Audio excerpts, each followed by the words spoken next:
नमस्कार जय जगन्नाथ शुभ सकाळ समस्त को वर्तमान आम एवं गीता ज्ञान आरंभ करवा भगवान श्रीकृष्णकर से अमृतमयी गाथा को श्रवण करवा। देखु वर्तमान मो पाखे आज अच्छी गीता ज्ञानर तृतीय अध्यायर 26 नंबर श्लोक। आज मुझे आपको 26 नंबर श्लोकटी पढ़ी शुणेबी। देखा आज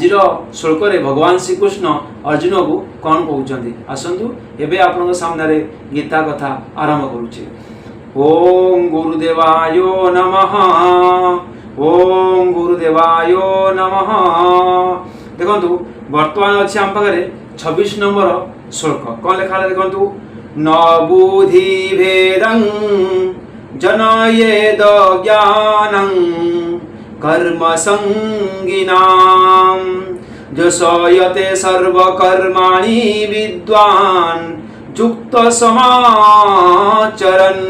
देखु यही श्लोकर मु गोटी गोटी कर फास्ट आपको टे माने कहीदे कौन कहला न बुद्धि भेदम। देखु न बुद्धि भेदम अर्थ हूँ कौन बुद्धि रे भ्रम अर्थात कर्म रे अश्रद्धा बुद्धि रे भ्रम हो कर्म रे अश्रद्धा आसवा। तापर आसला कौन जनये द ज्ञानं।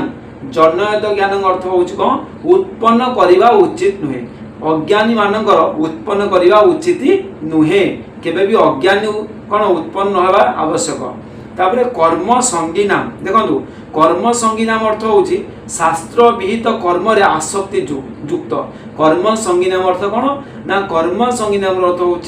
आसक्ति शास्त्र विहित कर्म रे आसक्ति रहिबा। तापर जोशयत। जोशयत अर्थ हूँ कराइबा उचित। सर्वकर्माणी सर्वकर्माणी अर्थ हूँ कौन ना समस्त शास्त्र विहित समस्त कर्म। सर्वकर्माणी हूँ शास्त्र विहित समस्त कर्म विद्वान युक्त समाचर। विद्वान युक्त समाचरण अर्थ हूँ कौन ना भल भाव विद्वान मान द्वारा भल भाव करी माने विद्वान मान द्वारा भल भाव कर्म करवा हूँ कौन ना विद्वान युक्त समाचरण। तापर ये तार संपूर्ण व्याख्या कौन कह देखु ना भगवान श्रीकृष्ण अर्जुन को ये कहते यही श्लोक परमात्मा स्वरूप अटल भाव स्थित ज्ञानी पुरुष शास्त्र विहित कर्म आसक्ति युक्त अज्ञानी मान बुद्धि भ्रम अर्थात कर्म अश्रद्धा उत्पन्न करवा उचित नुहे। केबे भी कर्म अश्रद्धा उत्पन्न होगा उचित नुहे बरं स्वयं शास्त्र विहित कर्म शास्त्र विहित समस्त कर्म भल भाव आचरण करी सेमानक द्वारा सही परी आचरण करवा उचित। कौन कहते ना कर्म रे केबे भी अश्रद्धा हवा उचित नुह। शास्त्र विहित समस्त कर्म करवा आवश्यक। एटी प्रश्न आसिला युक्त विशेषण सहित विद्वान पदर वाचक कहीं कहला ना युक्त विशेषण सहित विद्वान पदटी हेउची पूर्व श्लोक वर्णित परमात्मांकर स्वरूप अटल स्थित आसक्ति रहित तत्वज्ञानी वाचक। तब पुणी आसला प्रश्न गोटे आसक्ति परायण हो शास्त्र विहित कर्म करुथिबा अज्ञानी मानक बुद्धि रे भ्रम उत्पन्न न कराइबा को कहिबार अभिप्राय कौन कहीं एमती कहले यहीपरि मनुष्य मानक कौन तत्व ज्ञान बा कर्मयोग विषय को उपदेश देवा उचित नुहे कि तार उत्तर कौन रखिले देखंतु ना काहारी बुद्धि रे संशय उत्पन्न करिदेबा को ही बुद्धि रे भ्रम उत्पन्न करिया बोली कुहा जाए। बुद्धि रे संशय कर्म कर्म विधायक शास्त्र एवं अदृष्ट भोगरे कर्मासक्त मनुष्य मानकर जो आसक्ति बुद्धि थाए से बुद्धि को विचलित करी सेमानक मन रे कर्म शास्त्र प्रति अश्रद्धा उत्पन्न कराइदेबा ही सेमानकर बुद्धि रे भ्रम उत्पन्न कराइदेबा। तेणु एठारे भगवान अज्ञानी मानकु कर्मासक्त तेणु एठारे भगवान ज्ञानी को कर्मासक्त अज्ञानी मानक बुद्धि रे भ्रम उत्पन्न न करबा कहीकि देखाई जे सही मनुष्य मानक निष्काम कर्म और तत्व ज्ञान उपदेश देवा समय रे ज्ञानी स्मरण रखिबा उचित। जे कौन ज्ञानी स्मरण रखिबा देखंतु ना तांकर कोनोसी आचार व्यवहार उपदेश द्वारा जेपरी सेमानकर अंतःकरण रे कर्तव्य कर्म प्रति बा शास्त्रादि प्रति कौन प्रकार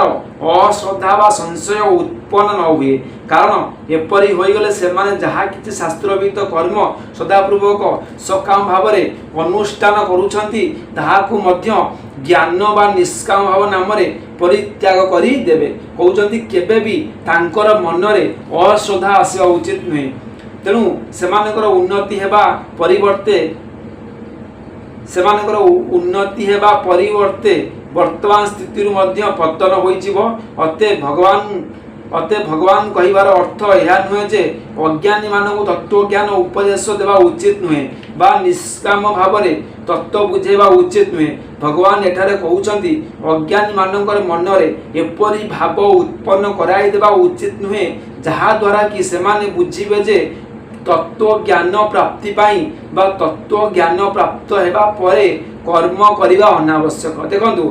जेतेबेले साधु संत माने बुझौचंती तांकर कथा को आम बुझा दरकार जो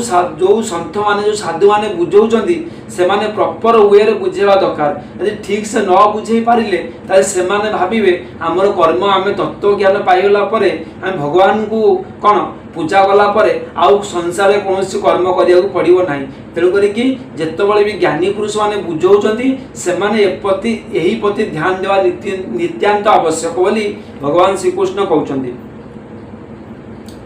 आउरी मध्य एपरी भाव उत्पन्न कराइबा उचित नुहे जे फलर इच्छा नथिले कर्म करिबा आवश्यक नुहे एवं एहीपरि भ्रम मध्य सेमानक मन रे रहिबाकू देबा उचित नुहे जे फलाशक्ति पूर्वक सकाम भावरे कर्म करी स्वर्ग प्राप्ति करनेबा ही सबुठु बड़ पुरुषार्थ याठारु बड़ होई मनुष्य आउ कोनोसी कर्तव्य नाही बरं निजर आचरण तथा उपदेश द्वारा सेमानकर अंतकरण रे थिबा आसक्ति और कामना दूर करी सेमानको पूर्व परि सदापूर्वक कर्म रे लगाई रखिबा होची उचित एही होची प्रॉपर साधु मानकर कोन कर्तव्य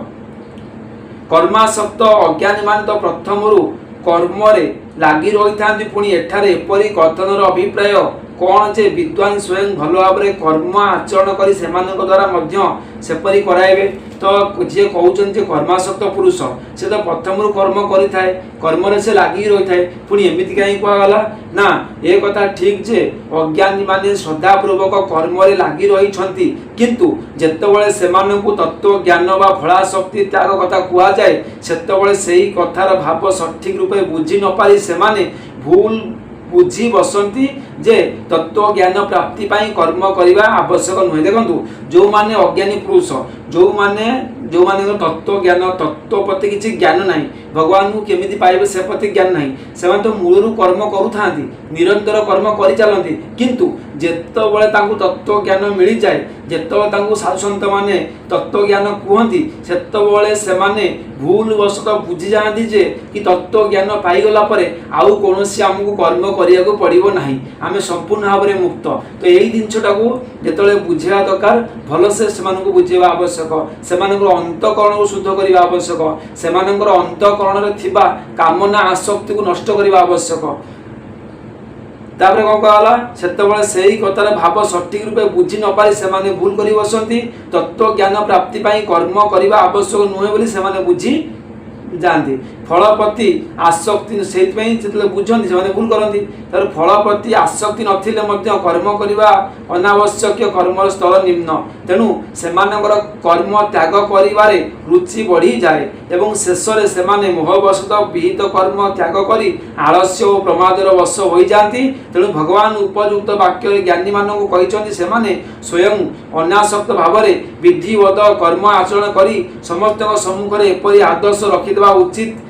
जहा द्वारा कि कहारी भी विहित कर्म रे केबे हेले अश्रद्धा और रुचि आसीबो नाही एवं लोके निष्काम भाव में कर्तापण अभिमान रहित होई विधि पूर्वक कर्म आचरण करी निजर मनुष्य जीवन को सार्थक करिवे भगवान कहते केबे भी कर्म प्रति आसक्ति आ ममत्व न रखिकी निरंतर कर्म करिवो आ कर्म प्रति केबे भी अश्रद्धा आसीबो नाही श्रद्धा पूर्वक कर्म करले मनुष्य जीवन सार्थक होई जिवो देखंतु आज मु आपन को गीता ज्ञान रे 26 नंबर श्लोकटी पढ़ी शुणाई तो ये आमको समय इशारा कलानी बर्तमान आम विदाय नब आपण पाखु पुणी देखा काली सकाळे 27 नंबर श्लोक पढ़ा आउ भगवान श्रीकृष्ण कथा शुणा रही आज्ञा जय श्रीकृष्ण हर हर महादेव।